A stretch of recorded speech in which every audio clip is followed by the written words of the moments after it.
जय हिंद दोस्तों, स्वागत है एक बार फिर से आप सभी का। आज हम लोग पुनः बिहार सचिवालय सहायक यानी कि CGL4 ऑफिस अटेंडेंट और AEDO का अधिकारी लेवल का जो परीक्षाएं होने वाली है उसको ध्यान में रखते हुए हम लोग MCQ को सॉल्व कर रहे हैं। इससे पूर्व हम लोग 3 MCQs का प्रैक्टिस सेट ऑलरेडी कवर कर चुके हैं। अगर आप उसे नहीं देखे हैं तो प्लेलिस्ट पर उपलब्ध है, उसे एक बार आप अवश्य कवर कर लें। याद रखें, यहाँ पर ऑप्शन के साथ साथ ऑप्शंस का डिटेल में हम लोग सॉल्व करने का प्रयास कर रहे हैं ताकि किसी भी स्तर से एग्जामिनेशन में प्रश्न ना छूटे। आपसे गुजारिश है कि अगर ये वीडियो आपको उपयोगी लगे तो कृपया लाइक करें और चैनल को सब्सक्राइब नहीं किए हैं तो सब्सक्राइब अवश्य करें। आज का पहला प्रश्न है कि राष्ट्रपति का रिक्त स्थान भर लिया जाना चाहिए।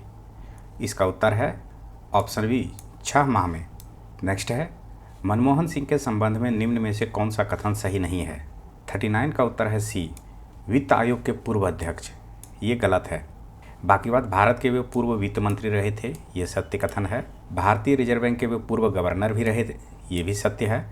अंतर्राष्ट्रीय मुद्रा कोष में भारत के वे प्रतिनिधित्व करने का कार्य भी किया था, ये भी सत्य है। चलते हैं अगले प्रश्न की ओर। प्रश्न है लोकसभा के कम से कम एक वर्ष में कितने सत्र बुलाए जाते हैं। इसका उत्तर है ऑप्शन बी वर्ष में 2 बार कम से कम।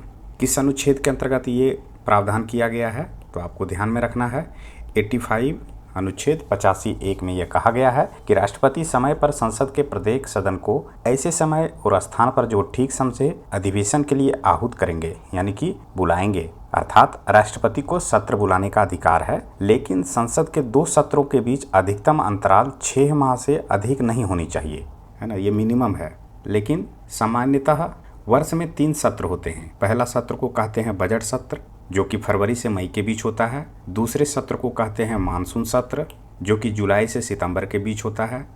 और तीसरे सत्र को कहते हैं शीतकालीन सत्र, ये होता है नवंबर से दिसंबर के बीच। चलते हैं अगले प्रश्न की ओर। प्रश्न है राष्ट्रपति शासन अधिकतम लगाया जा सकता है। 41 का उत्तर है ऑप्शन डी 3 वर्षों तक। अब इसके बारे में आपको थोड़ी बहुत जानकारी रखनी चाहिए कि राज्य में राष्ट्रपति शासन अनुच्छेद 356 के तहत लगाए जाते हैं। अनुच्छेद 356(3) जो कहता है कि यदि संसद 2 माह के अंदर अनुमोदन कर देती है तो वह 6 माह तक प्रवर्तन में रहेगी। इस प्रकार प्रत्येक संकल्प के द्वारा उद्घोषणा को 6 माह तक बढ़ाया जा सकता है, लेकिन यह अधिकतम 3 वर्षों तक ही लगाया जा सकता है। तो ऐसा ये प्रावधान किया गया है अनुच्छेद 356 के अंतर्गत। एक महत्वपूर्ण फैक्ट यहाँ पर यह बन के आएगा कि सर्वप्रथम पूछ दे कि कब राष्ट्रपति शासन लगाया गया तो 1951 में पंजाब में यह लागू किया गया था। अगला प्रश्न है विश्व अंगदान दिवस जिसे वर्ल्ड ऑर्गन डोनेशन डे कहते हैं निम्न में से किस दिन मनाया जाता है। 42 का उत्तर है ऑप्शन डी 13 अगस्त को। अगला प्रश्न है निम्नलिखित में से किस सूफी सिलसिले की स्थापना बिहार में हुई थी। इसका उत्तर है ऑप्शन ए फिरदौसिया या फिर फिरदौस। शेख मनेरी बिहार में इस सिलसिले के प्रमुख प्रचारक थे। चलते हैं अगले प्रश्न की ओर।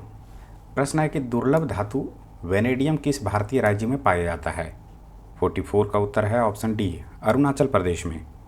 प्रश्न पूछ दे कि वेनेडियम का इस्तेमाल कहाँ होता है तो स्टील और टाइटेनियम की धातु कार्य जहाँ होता है वहाँ इसका प्रमुख रूप से इस्तेमाल किया जाता है मजबूती के लिए। अगला प्रश्न है भारत में सेब की खेती को बदलने के लिए 2025 में पद्म श्री से किसे सम्मानित किया गया। इसका उत्तर है ऑप्शन ए हरिमन शर्मा को। अब यहाँ पर प्रश्न ये भी पूछ सकता है कि इस प्रजाति का नाम बताइए। ऑप्शन में 4 ऑप्शन में आपको कई तरह का नाम दे देगा।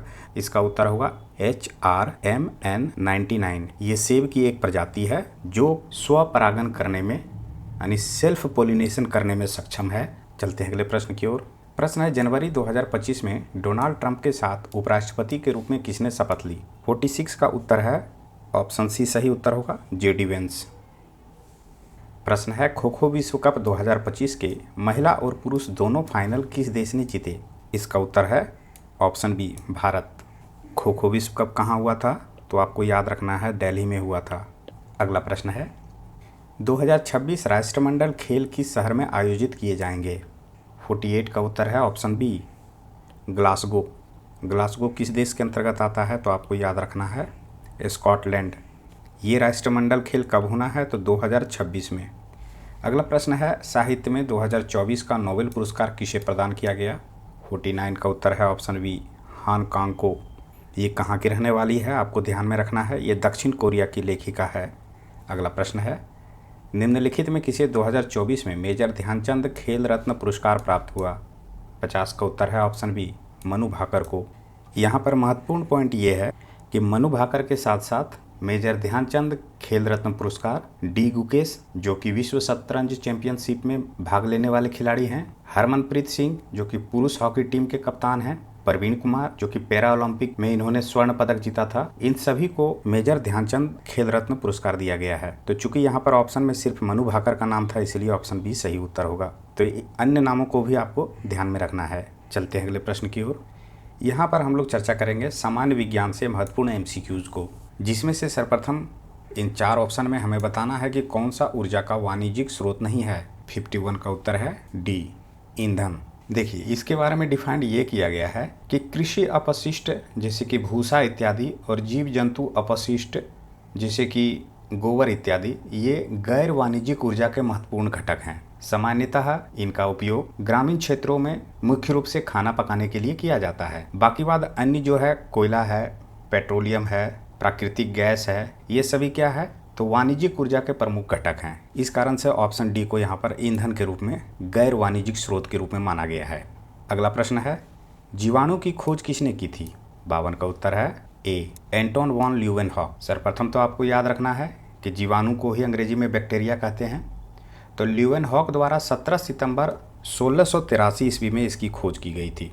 एक और महत्वपूर्ण पॉइंट ये है इसी प्रश्न से जुड़ा हुआ कि पूछ दे कि सूक्ष्मदर्शी विज्ञान के जनक किसे कहते हैं, तो वो एंटोन वॉन ल्यूवेनहॉक होगा, है ना। इन्हें सूक्ष्मदर्शी विज्ञान के जनक भी कहते हैं।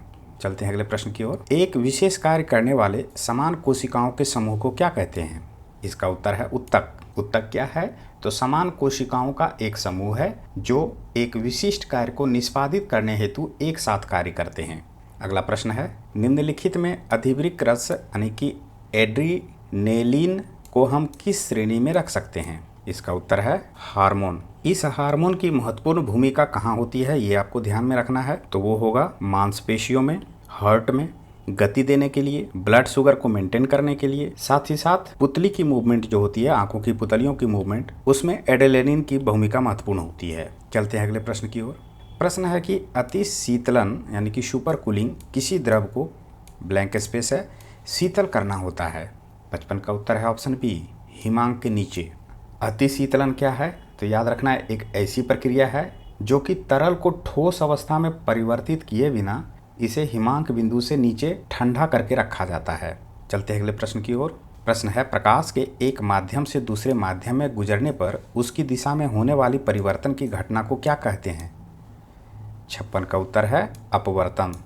सामान्यतः ऐसा तब ये देखा जाता है जब एक तरंग सामान्य से 0 डिग्री की तुलना में किसी कोण पर एक माध्यम से दूसरे माध्यम में प्रवेश करती है। प्रश्न है निम्नलिखित में से कौन सा कार्योलिस अम्ल के नाम से भी जाना जाता है। 57 का उत्तर है ऑप्शन ए फिनॉल। फिनॉल को कार्बोलिक एसिड के रूप में भी हम लोग जानते हैं। इसका फॉर्मूला पूछ दे क्या होगा तो आपको ध्यान में रखना है C6H5OH। अगला प्रश्न है कि स्तनपान के दौरान किस हार्मोन के कारण स्तनों से दूध का स्राव होता है। 58 का उत्तर है ऑप्शन सी प्रोलैक्टिन। प्रोलैक्टिन पूछ दे ये एक कैसा यौगिक है तो कार्बनिक यौगिक है जो कि जंतुओं में हार्मोन की तरह कार्य करता है। अगला प्रश्न है निम्नलिखित में कौन एक संक्रामक बीमारी है। 59 का उत्तर है खसरा। अब ये किस वायरस के कारण होता है तो ध्यान रखना है रूबेला वायरस। नेक्स्ट है जब बर्फ पिघलती है तो क्या होता है। उत्तर होगा आयतन घटता है। बर्फ के साथ साथ विस्मत हो या फिर ढलवां लोहा हो इत्यादि को जब गर्म किया जाता है तो उसका आयतन घटता है और दाब बढ़ने पर इसका गलनांक कम हो जाता है। अगला प्रश्न है निम्नलिखित में किस प्रकार की तरंगों का प्रयोग रात्रि दृष्टि उपकरण में किया जाता है। 61 का उत्तर है सी अवरक्त तरंग, जिसे अंग्रेजी में इंफ्रारेड वेव्स कहते हैं।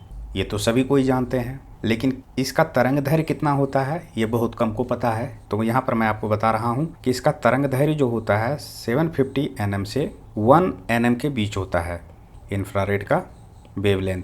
अगला प्रश्न है निम्नलिखित में से कौन सा अर्धचालक है। 62 का उत्तर है ऑप्शन डी जर्मेनियम। प्रश्न पूछ दे जर्मेनियम के खोजकर्ता का नाम बताइए तो याद रखना है विंकलर, सी विंकलर। इन्होंने ही जर्मेनियम की खोज किया था। अब जर्मेनियम का इस्तेमाल कहाँ होता है ये भी जानकारी आपको रखना चाहिए। तो फाइबर ऑप्टिक प्रणाली जो है उसमें इसका इस्तेमाल होता है, यानी कि इंटरनेट प्रोवाइड करने में जो तार इस्तेमाल होता है उसमें इसका यूज किया जाता है, और सौर विद्युत उपकरणों में इसका इस्तेमाल किया जाता है। प्रश्न है, किसी विघटन नाभिक तत्व की अर्धायु 5 वर्ष की होती है। 20 वर्ष बाद विघटन नाभिक पदार्थ का जो अंश बच जाता है वह क्या होगा? तो 63 का उत्तर यहाँ पर कैलकुलेट करके बताया गया है, 1/16 होगा। अगला प्रश्न है कि एथिल अल्कोहल में निम्न को मिलाकर पीने के अयोग्य बनाया जाता है। 64 का उत्तर है ऑप्शन बी, मिथेनॉल एवं पेरिडीन। इसको मिलाने के बाद क्या हो जाता है? वो जहरीला पेय बन जाता है। नेक्स्ट है, कार के इंजन में नॉकिंग से बचने के लिए निम्न में से कौन प्रयोग में लाया जाता है? 65 का उत्तर है सी, लेड टेट्राएथिल को उपयोग में लाया जाता है। प्रश्न में पूछ देगा कि लेड टेट्राएथिल का रासायनिक सूत्र क्या है, तो ध्यान में रखना है CH3। इसके इस्तेमाल होने से एंटी नॉकिंग की दर बढ़ जाती है। अगला प्रश्न है, निम्नलिखित में कौन सा सही सुमेलित नहीं है? तो इसमें से ऑप्शन डी सही सुमेलित नहीं है। अंग्रेजी में इसी को ही पॉस्चराइजेशन कहते हैं, जो कि दूध में मौजूद हानिकारक बैक्टीरिया को हटाने का कार्य पॉस्चराइजेशन की प्रक्रिया के तहत किया जाता है। तो यहाँ जो चाय दिया गया था वो सही नहीं होगा, दूध होना चाहिए था। बाकी बात, अलवणीकरण से समुद्री जल को पीने योग्य बनाया जाता है। प्रतिलोम परासरण को पेयजल में शुद्ध किया जाने की प्रक्रिया को कहते हैं। विकृतीकरण प्रोटीन के साथ जुड़ा हुआ प्रमुख पहलू है। अगला प्रश्न है, डीएपी में कितने प्रतिशत फास्फोरस यानी कि P2O5 तथा नाइट्रोजन यानी कि N पाई जाती है? ये भी आई क्वेश्चन है। 67 का उत्तर है ऑप्शन बी, 18% नाइट्रोजन तथा 46% P2O5 यानी कि फास्फोरस डीएपी में पाया जाता है। नेक्स्ट है, निम्नलिखित तत्वों में से कौन जब वायु तथा अंधेरे में रखा जाता है तो स्वतः दीप्त हो उठता है? 68 का उत्तर है ऑप्शन बी, श्वेत फास्फोरस। ये मोम जैसा मुलायम और रवेदार होता है, और जब इसे प्रकाश में छोड़ देंगे तो ये धीरे धीरे पीला हो जाता है और हवा में स्वतः ये जल उठता है। फास्फोरस का कई प्रकार होता है, लेकिन जो सफ़ेद फास्फोरस होता है वो सर्वाधिक अभिक्रियाशील होता है। इसे भी आपको ध्यान में रखना है। अगला प्रश्न है, हृदय स्पंदन एवं विद्युतीय तरंग द्वारा निष्पादित होती है जो उपजती है। 69 का उत्तर है सी, हृदय में। हृदय की धड़कनें। हृदय स्पंदन के आवेग का प्रसारण विद्युत रासायनिक तरंगों के रूप में होता है। प्रश्न है कि मानव शरीर में पाचन का अधिकांश भाग किस अंग में संपन्न होता है? 70 का उत्तर है ऑप्शन सी, छोटी आंत में। ये भी क्वेश्चन है। अब प्रश्न में पूछ देगा कि मानव शरीर में पाचन की प्रक्रिया शुरुआत कहाँ होती है, तो उसका उत्तर होगा मुख से। तो ऐसी छोटी छोटी बातें भी आपको ध्यान में रखना है, जो कि प्रैक्टिकल तौर पे जो मनुष्य के जीवन से जुड़ी हुई घटनाएं होती है वो भी एग्जामिनेशन में पूछा जाता है।